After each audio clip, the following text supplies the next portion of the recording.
I think I might have the solution to the vocations crisis and the lack of priests. Here's the situation. In 1959, in the city where I live, they had 100 seminarians, or men studying to be priests. That's the most we've had since then, even though the population of Catholics here has increased by almost 500%. We now have 46 seminarians and 1.7 million Catholics. It's not that the church is dying, our churches here are actually packed. The problem isn't a lack of people, it's a lack of priests to serve those people. New priests used to be assistants at parishes for 10+ years before they became pastors. A friend of mine who's only been a priest for 2 years was just given his own parish. Why should you care about this? Because there is no Eucharist without a priest. If you want the Eucharist in the future, vocations should be your priority, and something needs to change dramatically.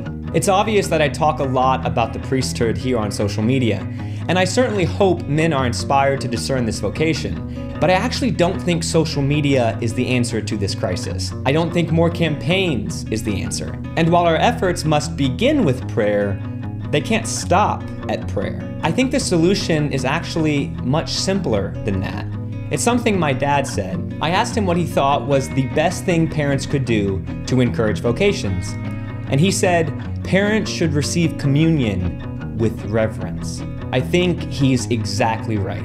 If we receive communion like it's just a piece of bread, why would a young man give up his life for that?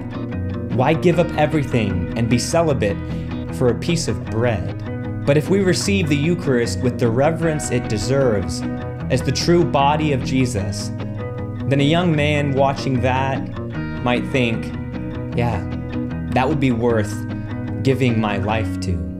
I would especially challenge fathers. You will have the greatest spiritual influence on your children. Your sons need to see that the Eucharist is the most important thing in your life.